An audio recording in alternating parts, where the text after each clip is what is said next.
Good morning. My name is Amanda, and I will be your conference operator today. At this time, I'd like to welcome everyone to the Victoria's Secret & Company's fourth quarter 2024 earnings conference call. Please be advised that today's conference is being recorded. All parties will remain in a listen-only mode until the question-and-answer session of today's call. I would now like to turn the call over to Mr. Kevin Wink, Vice President of External Financial Reporting and Investor Relations at Victoria's Secret & Company. Kevin, you may begin. Thank you, Amanda. Good morning, and welcome to Victoria's Secret & Company's fourth quarter earnings conference call for the period ended February 1st, 2025. As a matter of formality, I would like to remind you that any forward-looking statements we may make today are subject to our safe harbor statement found in our SEC filings and in our press releases. Joining me on the call today is CEO Hillary Super, CFO Scott Sekella, and retiring and former CFO Tim Johnson. We are available today for up to 45 minutes to answer any questions. Certain results we discuss on the call today are adjusted results and exclude the impact of certain items described in our press release and our SEC filings. Reconciliations of these and other non-GAAP measures to the most comparable GAAP measures are included in our press release, our SEC filings, and the investor presentation posted on the investor section of our website. Thanks, and now I'll turn the call over to Scott. Thanks, Kevin. Good morning, everyone. Before we turn the call over to Hillary, I wanted to take a moment to say hello and how excited I am to be here. I joined VS&Co about a month ago, and I want to thank the team for the warm welcome. Joining during the year-end financial close cycle certainly makes the first days on the job exciting. I'm grateful for the opportunity to work alongside Hillary, our leadership team, and our passionate associates, and for the opportunity to support our customers, our brands, and our company. I'm excited about our future, and I look forward to meeting and working with you all. That's all for now. I'll go ahead and turn the call over to Hillary. Thanks, Scott. Good morning, everyone, and thank you for joining us. During the last call, I shared insights from my first 90 days, as well as my excitement and optimism for our future. I'm happy to be back together today to continue that conversation. First, I want to talk about our Q4 results and outlook for 2025. Then I'll share details on our strategies for growth that we believe will unlock the full potential of our brands. But before I discuss Q4, I want to take a moment to thank TJ for his support during my first several months and for staying on with us to ensure a smooth transition with Scott. Thank you for your partnership, TJ, and the role you played in helping drive the results we'll talk about today. Speaking of results, I'm pleased to say they were strong in Q4, with sales up to last year across VS, PINK, and our powerhouse beauty business. We won in the big moments, and with a focus on execution, our teams drove healthy margins, controlled costs, and managed inventory very well, leading to Q4 operating income and EPS that exceeded our expectations. Sales growth was driven by broad-based strength across our business, with sales up in all three brands, in all channels, and all markets. In North America, VS and PINK both had positive year-over-year sales growth in stores and digital. We were able to achieve this growth with fewer promotional days and offerings than last year, which is especially encouraging as we continue to test and learn our way to lower promotional activity in the business. From a merchandise perspective for VS, our giftable holiday product assortments driven by sleep and beauty across both brands were big winners, with casual sleep as our top-performing category. We were excited to see that products that are quintessentially VS, heritage, stripe, and logo all performed well, which I view as an indication of strong brand health. We also had success with shimmer and shine products. PINK apparel had a significant trend change at the beginning of the fall season, and its strong performance continued in Q4. Along with sleep, apparel drove the business during holiday. As you know, we've been working to evolve PINK product positioning, and we're starting to see some positive signs of customer acceptance. Both our modern reinventions of iconic heritage pieces and our most feminine styles featuring sparkle and shine were top performers this holiday. As I mentioned, our beauty business was a standout in the fourth quarter as we pushed the boundaries of accessible luxury with higher AUR items that were must-have gifts of the season. With compelling product and strategic promotional activity, our basket sizes and traffic were up to last year, with traffic outperforming them all. Supported by our best-in-mall store experience and dozens of digital enhancements, we had solid conversion on those increased traffic levels with strong product acceptance. Third-party data shows that North American intimates market declined slightly this quarter. However, for the second quarter in a row, we outperformed the market, an encouraging sign of our growing strength and momentum. Our studies again this quarter showed that Gen Z is feeling much more positively about our brand, a testament to our focused efforts to engage her. It's exciting to see that she's not only noticing us, but connecting with what we stand for. Outside of North America, our international business continued its strong performance with retail sales up double digits in the quarter, driven by growth with our franchise and travel retail partners, along with strong performance in our joint ventures in China and the UK. Our brand is strong around the world, and our global partners and vendors are not only partners, but incredible advocates. After my first holiday season with the business, I remain optimistic about what's ahead for VSCO, including what we're focused on for Q1. Across every brand within our business, spring is anchored by our icons.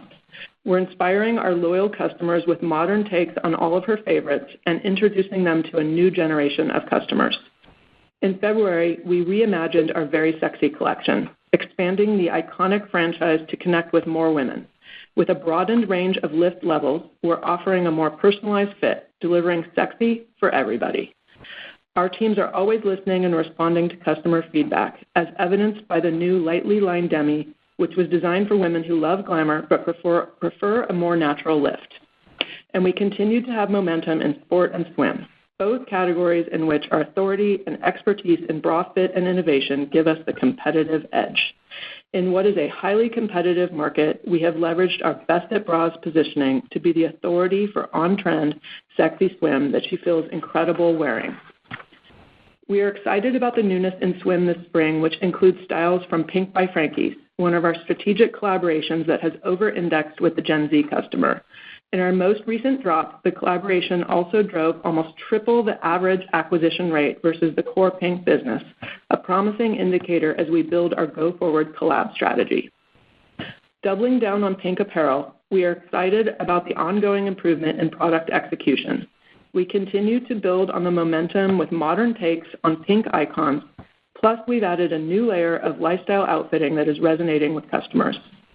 As we are seeing with early spring, our fashion content is becoming more compelling with every floor set, and I'm looking forward to the continued progress within the Pink business. Turning to beauty, our icon is Bombshell, America's #1 fragrance. In March, we will be celebrating Bombshell's 15th anniversary by unveiling a bottle redesign and delivering activations we know will engage and excite our loyalists. I'm pleased by our movement back into major cultural moments alongside global stars. We are focused on driving relevance with today's consumer by meeting her in the moments and spaces that matter. Victoria's Secret product played a prominent role in Charli XCX's performance that closed out the Grammys. Tate McRae wore our product in her newest music video, and we recently partnered with Tiana Taylor on an exclusive product edit. All of these moments resonated deeply with consumers and drove significant social media engagement. As we transition from holiday season to spring 25, we recognize there are challenges: shifting consumer confidence, a volatile economy, and unseasonal weather impacting mall traffic. While we're actively managing today's headwinds, we're also building for the future. With a strong foundation and globally recognized brands, we're positioned to navigate the present while unlocking the full potential of VS&Co for the long term. And now I'd like to talk about how we plan to realize that potential. First, I think it's important to acknowledge that we are building from a position of strength as the largest intimate apparel company in the world. In North America, we have approximately 20% market share, 25 million active customers, and 38 million loyalty members. We have the second largest brand following in the world on social media with 88 million followers on Instagram alone. Our growth plan, which we are calling Path to Potential, will ensure we put the best of who we are back at the center of how we work. We are playing offense, leaning into our core strengths, and unlocking new opportunities. Our objective is clear: drive value for all stakeholders by supercharging our two distinct, compelling growth brands, Victoria's Secret and Pink, complemented by a powerhouse beauty business and a strong, digital-first Adore Me brand. Our path to potential is built around 4 key strategies that will allow us to accelerate growth, differentiate our brands, and reinforce our authority in the market. First, we are recommitting to PINK and winning the next generation of consumers. PINK has long been a brand with deep emotional connections to young women. Today, we are focused on reestablishing the brand's magic and market position. We will deepen our relationship with the customer, understanding her like never before and meeting her where she is in the ways she wants. We are working to reclaim our position as a full lifestyle brand, anchored in intimates, but extending into more apparel, accessories, and beauty. We must clarify and elevate the brand by sharpening our identity, thinking and operating as a social-first brand, and treating PINK as the high-potential growth engine that it is. Our second strategy is supercharging bras and reasserting our authority. We will lean on our industry-leading bra experience to drive innovation-first product development, ensuring we lead the industry in fit, function, and fashion. We will also expand our bra assortment to serve a wider range of customer needs, and we will strengthen our marketing voice and channel experience to serve her better. Our third strategy is fueling growth in lifestyle categories, beauty, sport, and swim. We have a powerhouse beauty business and strong lifestyle brands that customers love, and we will accelerate these categories by leaning into our beauty authority, building our industry-leading fragrance business, and expanding into new opportunities, which include beauty and PINK. We will reclaim key adjacencies by applying our expertise in bra innovation, quality, and fit to revitalize our sport and swim businesses. Our fourth focus is on evolving our brand projection and go-to-market strategy. As culture, technology, and shopping behaviors shift, so must our go-to-market strategy. By staying true to our brand DNA while adapting how we engage, inspire, and serve, we will deepen connections with existing customers and attract new customers while strengthening loyalty and driving long-term growth. One of the ways we will do that is by creating stronger differentiation between Victoria's Secret and PINK in everything from product to marketing to experience. Today, the lines between the two brands are blurred. Moving forward, we will ensure that each brand is distinct, but that they complement one another in a single ecosystem. We will elevate Victoria's Secret as sexy, glamorous, accessible luxury while modernizing PINK's brand identity and evolving the way we communicate with the customer. By becoming more agile and culturally connected, we will create real-time moments that resonate with our customers and keep us at the center of the conversation. Finally, we will leverage the full funnel and build a brand-centric, best-in-class omnichannel experience to engage with her on her terms. And as I've emphasized, we see significant growth potential internationally, and these strategies transcend our global footprint.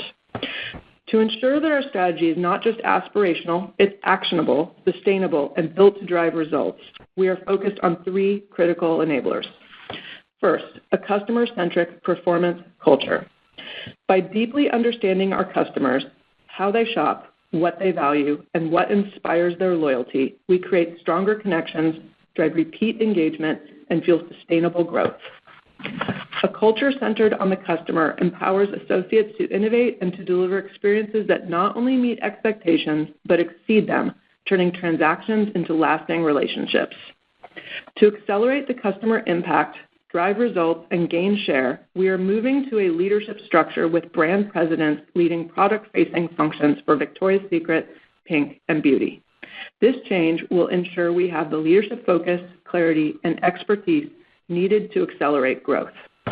We are also currently searching for a CMO to evolve our global go-to-market strategy, help build deeper customer connections, elevate storytelling, and drive more data-driven marketing optimized across the full funnel. The second enabler is an evolved product development process. We are moving beyond a bra-centric approach, implementing multiple tracks tailored to each category, making our teams faster, more agile, and more innovative, not just in bra development, but in apparel as well. Our third enabler is an efficient operating model. We are focused on doing fewer things better, investing where it matters most on our customers, and streamlining costs in non-customer-facing areas. In closing, we face some near-term headwinds and ongoing uncertainty in the macro environment, which we will manage aggressively as we also do the work I just outlined to unlock the full potential of our brands and business.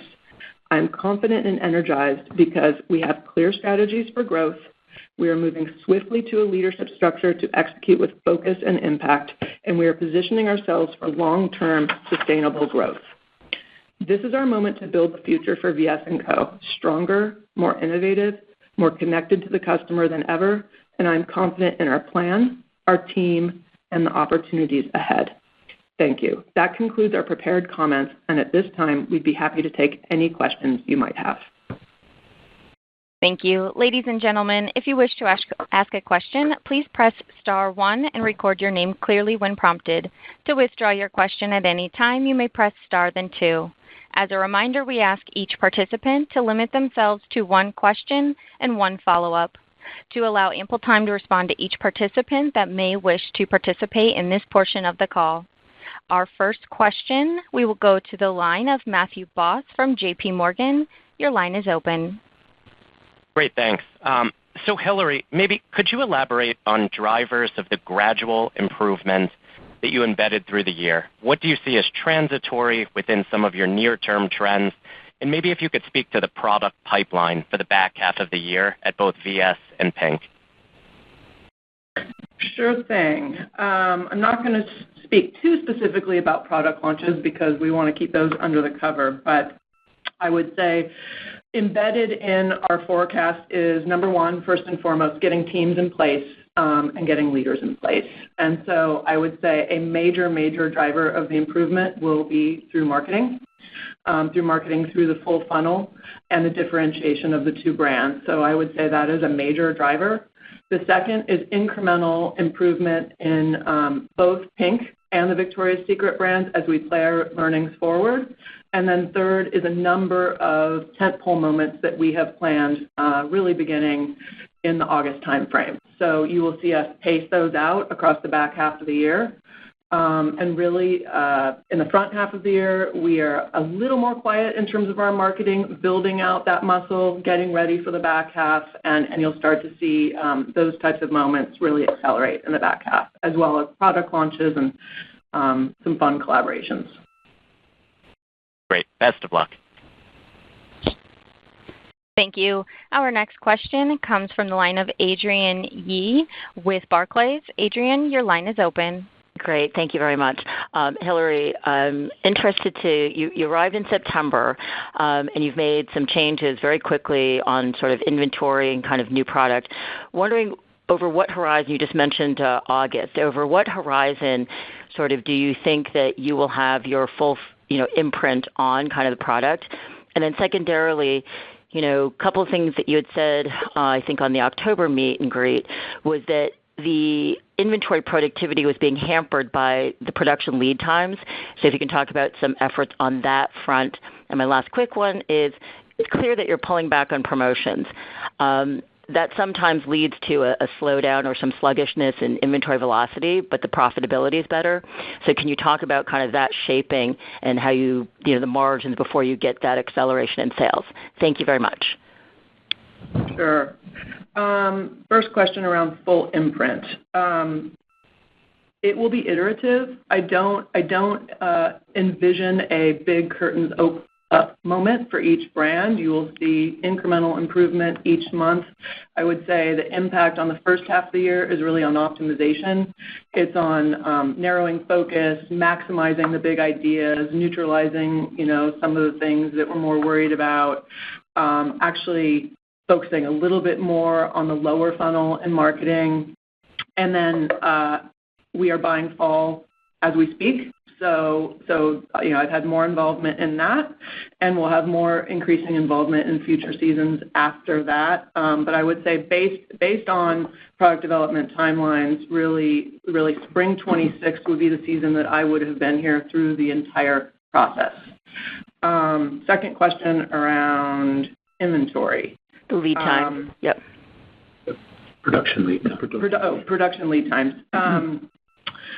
I would say we're in pretty good shape. There are places where we have incredible agility underwear being a big area around that. I would say some of the PINK apparel areas we've been able to make real headway with.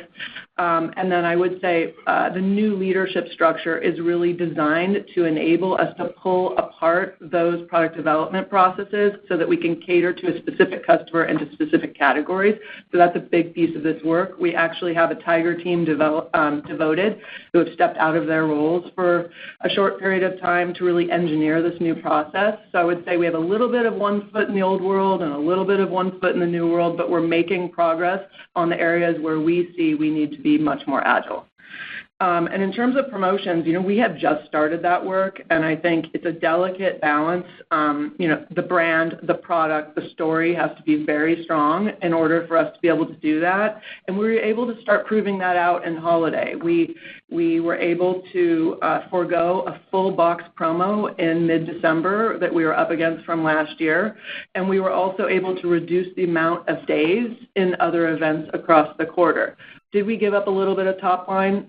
I think we probably gave up a little, but we're really pleased that we were able to take that out of our base, and we're looking for opportunities going forward to do that as well. I would say the most recent traffic and weather patterns have made that a little bit more difficult to do, but we will continue to be relentless in looking for those opportunities as we move through the year.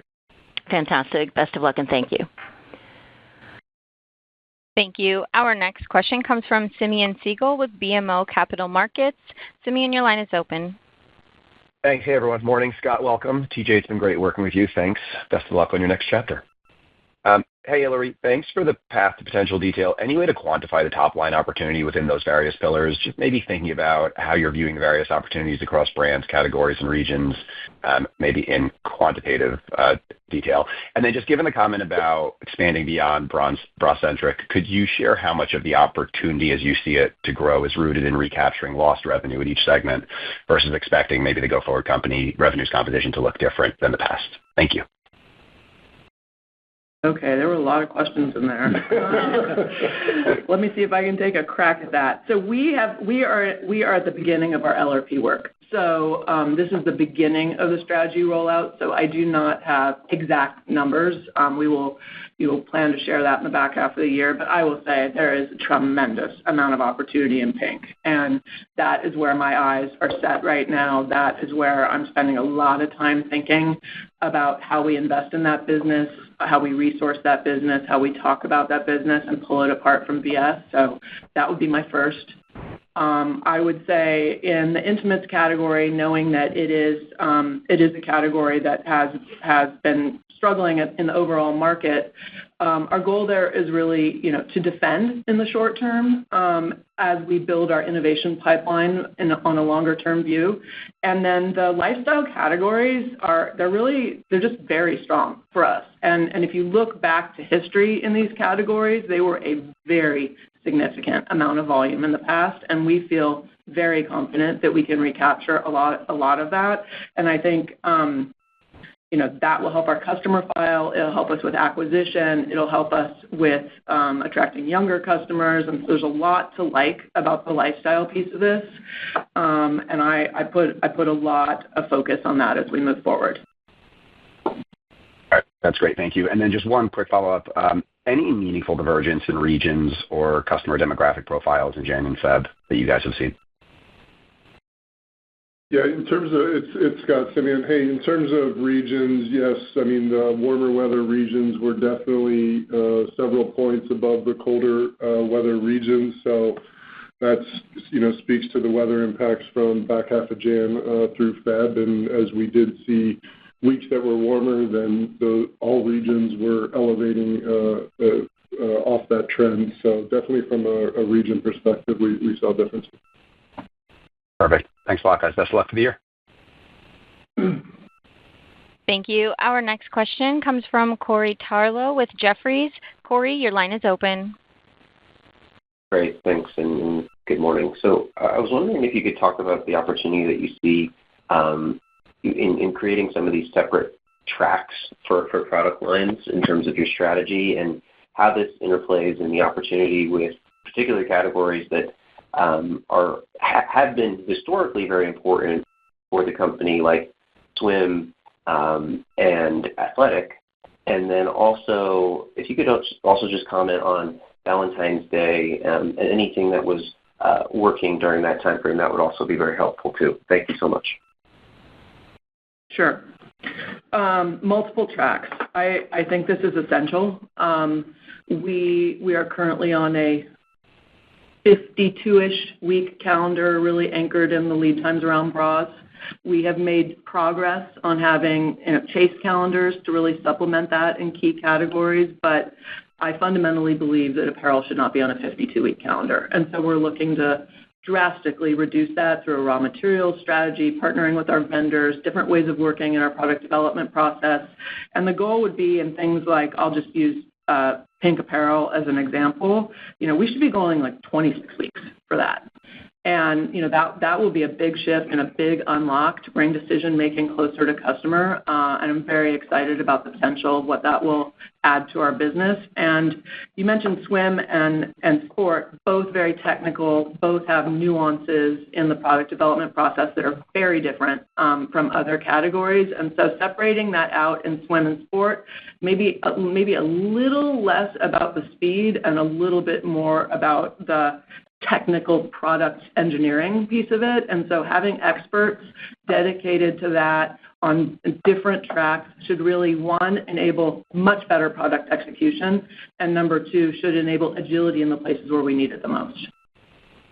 Valentine's Day. I'll take that opportunity to just talk a little bit about January into February in general. So definitely saw a macro shift in the environment as it relates to traffic sort of mid-January into mid-February. We know what the macro factors are there. We know it was weather. We know it's consumer confidence. We know that in our business, we see a big uptick in cash and debit purchases coming from tax returns that were delayed this year. We see in our regional selling that, the warm weather climates did considerably better than the cold weather climates.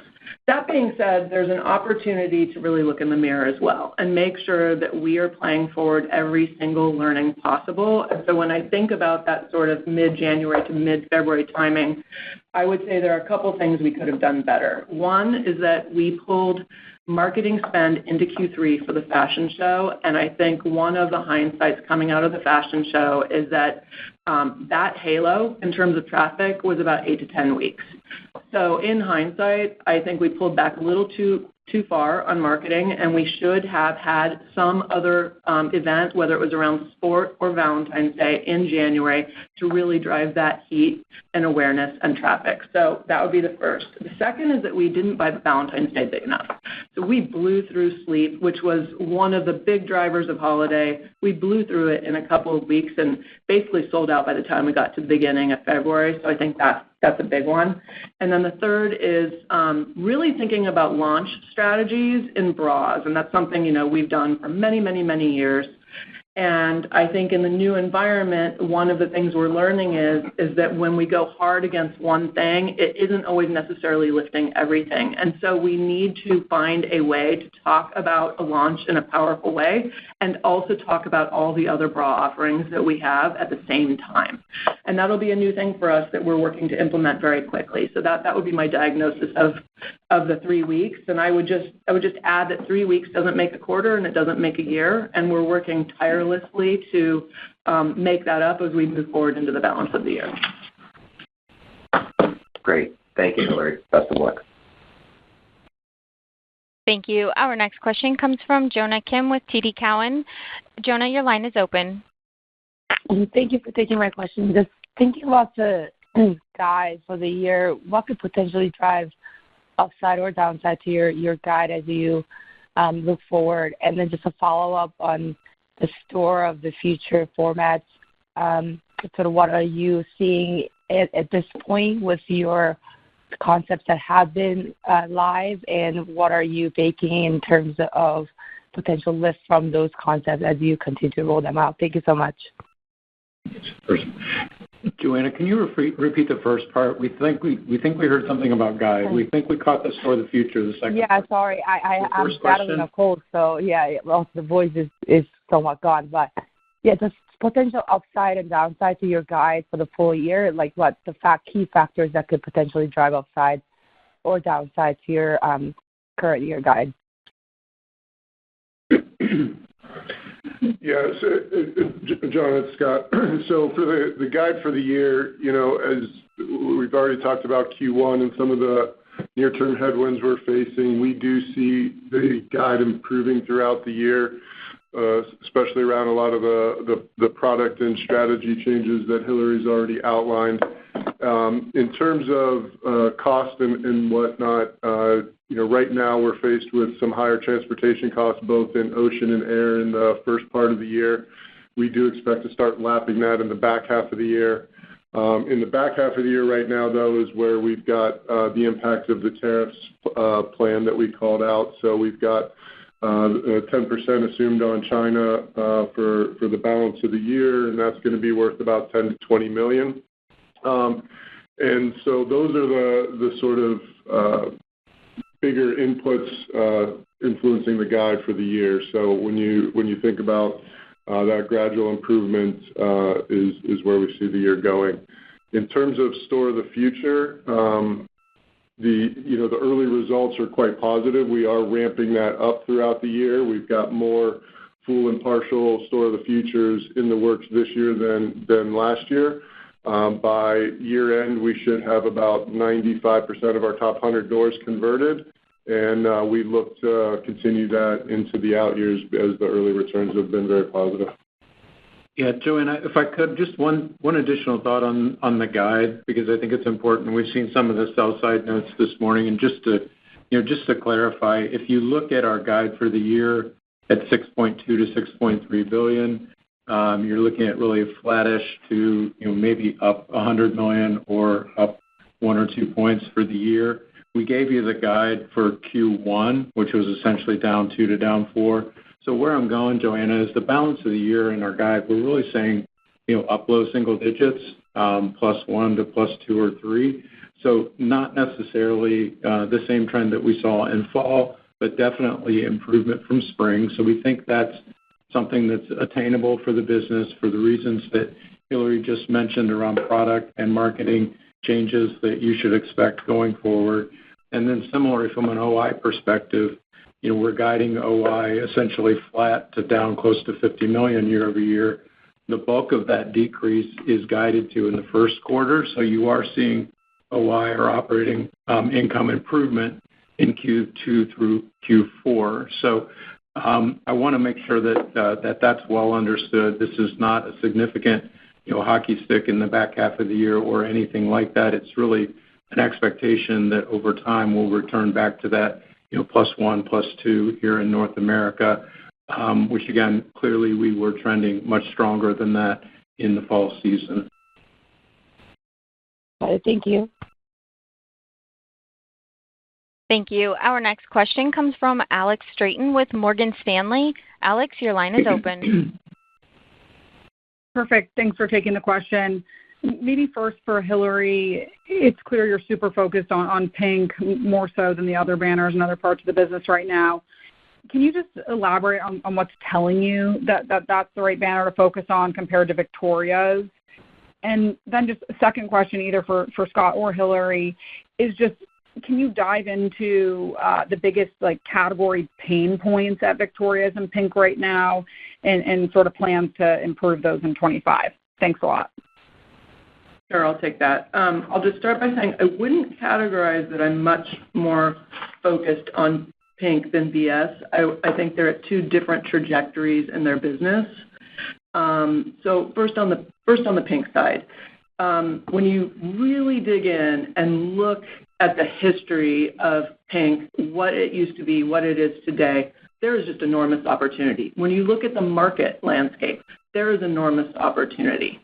And when you look at some of the decisions independent of themselves that were made over time, it's a little bit of a death by 1,000 paper cuts. And so when I stand back and look at that, I see opportunity. And I see opportunity in apparel specifically. And you can get at that faster. And so there's a lot of work to do with PINK. There's a lot of scrubbing of the total brand position. There's a carving out of this brand that needs to happen.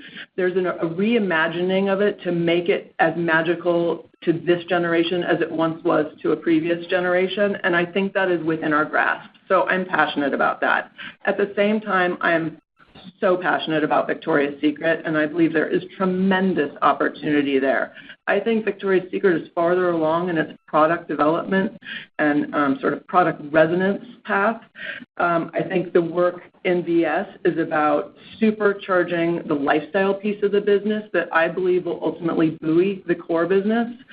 And I think it's about sort of brand voice, how we go to market, how we utilize full funnel, a little bit more slanted to marketing, where PINK is work across the entire business. So I hope that clarifies that. In terms of categories, what's working and driving the business right now, it is lifestyle categories that is driving the business right now, where we're seeing the growth. We're seeing it in sport. We're seeing it in swim. We're seeing it in accessories. We're seeing it in PINK apparel.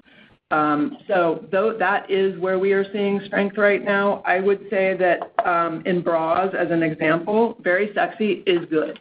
But as I just mentioned in the last question, I think the unlock for us is making sure that when we launch a bra, it lifts all boats. And that's the work that we have to do in that area.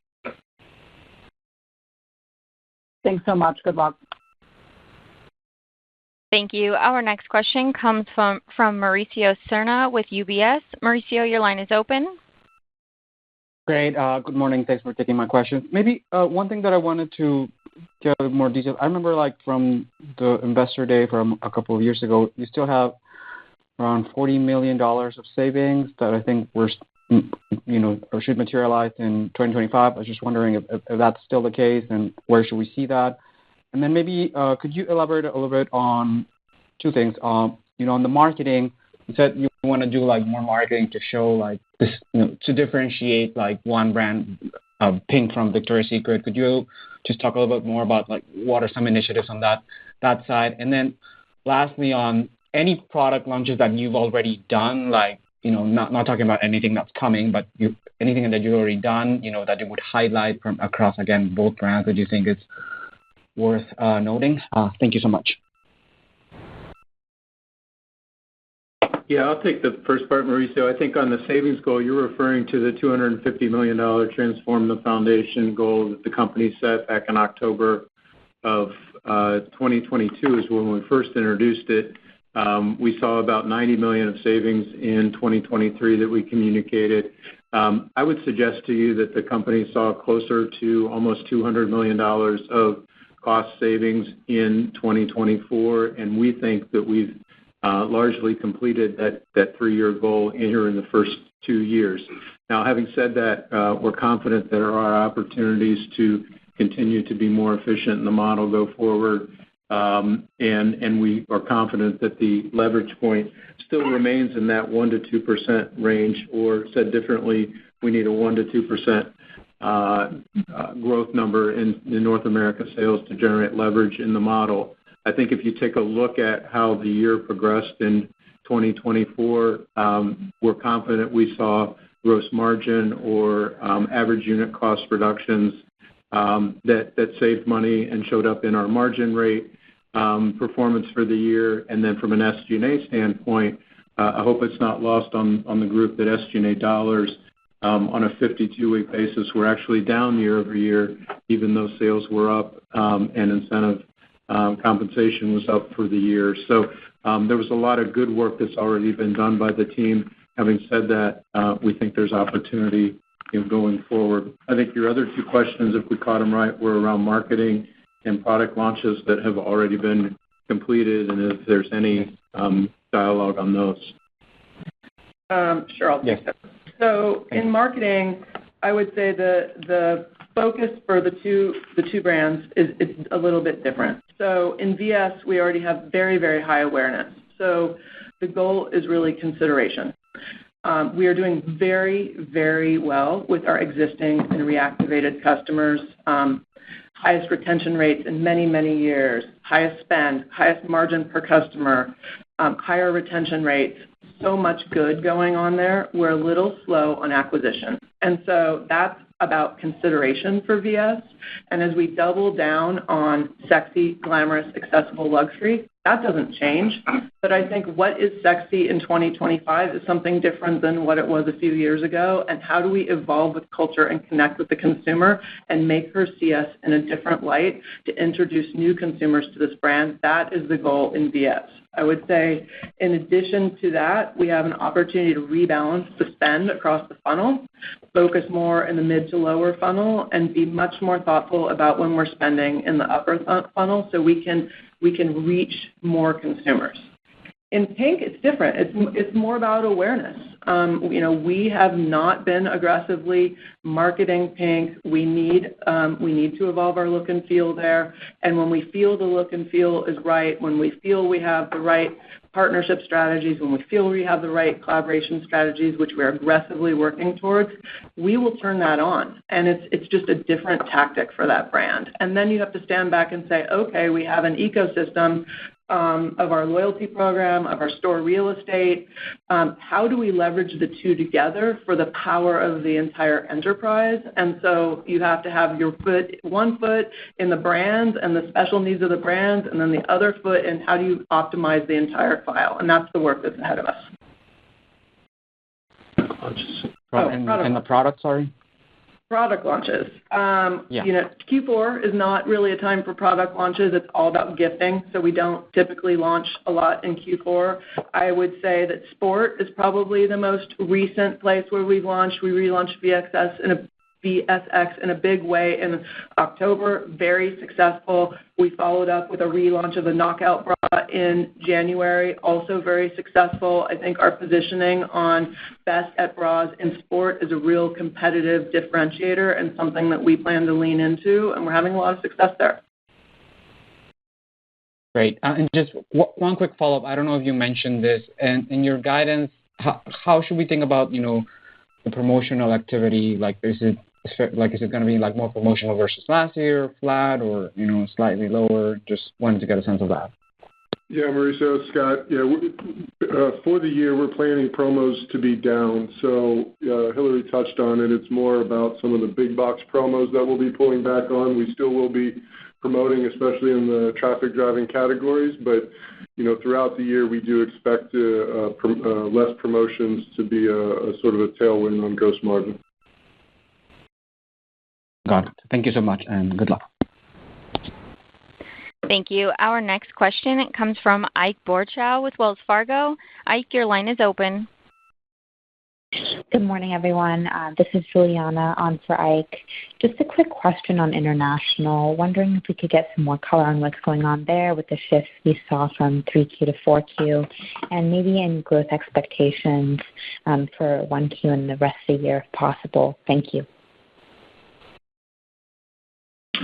Yeah, I think, Juliana, I'll start, and everybody else can kind of jump in. I think from our perspective, another successful fourth quarter and holiday season for the international team.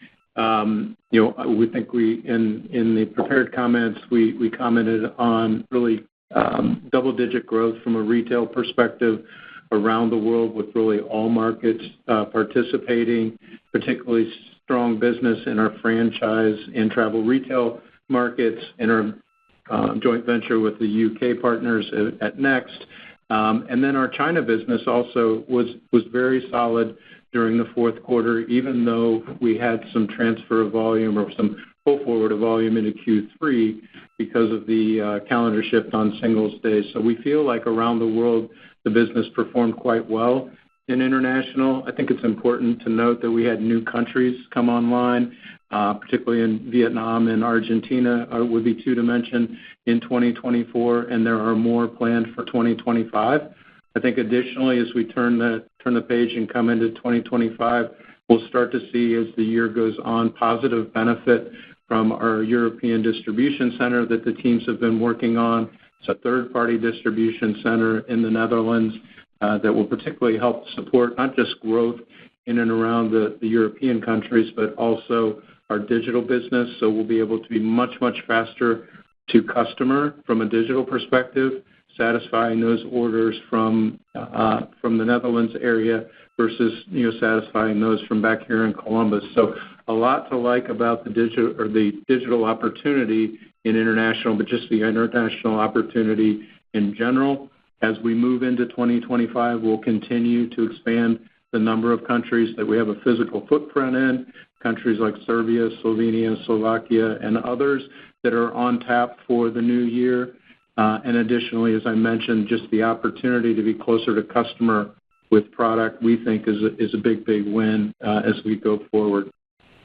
And it's Scott. The only thing I would add is beyond the new country growth, the other thing that's exciting is we are comping mid-single digits as well. So it's both, the white space new opportunity growth, but positive comps as well.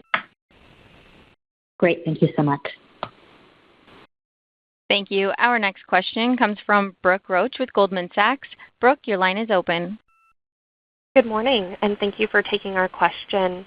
Hillary, I'm hoping you could speak to the size of your sport and swim businesses today, as well as the growth opportunity that you see this year and medium term as you establish those larger businesses. And then for Scott, there's been a lot of discussion about marketing today on the call. Was hoping that you could contextualize your expectations for SG&A for the year and how that item might trend as a % of sales as we move throughout the rest of the year. Thank you. Sure. I will start with sport and swim. Relative to the total VS&Co business, relatively small still, growing quite nicely across all of last year and into this year. So definitely see it as a big growth opportunity. It's a small part of the potential of, even if we just look back to what it used to be, it is not even close to what it used to be. So I feel like there's a long runway there. And a real expertise that we have in this category that we can draw on, and I think early reads in spring are looking very, very good. So the momentum continues, and we plan to build on it. Yeah, from a marketing SG&A perspective, marketing is largely going to be flat year on year. So it's really more about how and where and when we spend. That'll be different year on year, but the actual dollars will be largely flattish. From a total SG&A perspective, with this guide, TJ kind of alluded, we need 1 to 2 points of growth, particularly in North America, to leverage. So this guide has us with a slight deleverage on SG&A, driven by some of the wage increases and whatnot that incur. But as we get in that plus 1-2% of growth, that's when we'll start to leverage on SG&A. Great. Thanks so much. Best of luck going forward. Thank you. Our next question comes from Marni Shapiro with The Retail Tracker. Marni, your line is open. Thanks, guys, and congratulations on some of the progress at PINK. That Valentine's Day set, I think, was the best I've seen in 5 years, maybe longer than that even. It was fantastic. So I want to dig in just a little bit on PINK. You gave a pretty clear indication of what your goal is marketing-wise on VS with, sexy, glamorous, luxe. I'm curious, what those 3 words are for PINK. And if you're not there yet and you're still working on it, that's okay. But I'm curious what you're thinking about it today, because that shopper, that young girl, is different today than that young girl was when this brand was born. And then just also curious, we've talked a lot about marketing here. You talked a lot about the success of the fashion show and the halo it gave. Should we assume that the fashion show is going to be a thing in 25? And what should the marketing look like across the quarters? Will it be a little less lumpy then this year than it was last year? Are you spying on me, Marni? Obviously. I've been talking about those 3 words quite a bit. The reality is I think we need to go and do a lot of studies about this consumer before we nail those 3 words. So we're in the process of putting together a research plan to really reconnect with this customer before landing it. Certainly we have ideas around this. We know it has been at the heart of this brand. We have a good idea of where we're going, but I think we need to study this customer very carefully before putting that line in the sand. You asked about the fashion show. So, yes, the fashion show, I'm glad you asked about that, actually, because it's a really great story. I think, all in all, the fashion show was a huge success. We know that it improved brand sentiment, especially with our target younger audiences. We saw continued strength in our retained and reactivated customer file. We sustained positive traffic, and it looks like it's about 8 to 10 weeks of tailwinds coming off of the fashion show at the most important time of the year. So I think that's a very important learning, but I think we needed to follow it up with something in that sort of late December into January time period, and that was the opportunity. So to answer your question, yes, we should see marketing be more leveled out. There will be a spike with the fashion show, but it won't be to the same degree. So the show will be back, though, in 25. We are still working through that. There will be some activation of some sort that is significant in the back half of the year, and we're working through a number of options around that. So there'll be more to share in future earnings calls. Excellent. Thank you, guys. Mm-hmm. Thank you. That is all the time we have for questions. Kevin, I'll hand the call back to you. Okay, great. Thanks, Amanda. That concludes our call this morning. Thank you for your interest in VS&Co. Thanks, everyone. Have a great day. Thank you all for participating in the Victoria's Secret & Company's fourth quarter 2024 earnings call. That concludes today's conference. Please disconnect at this time and enjoy the rest of your day.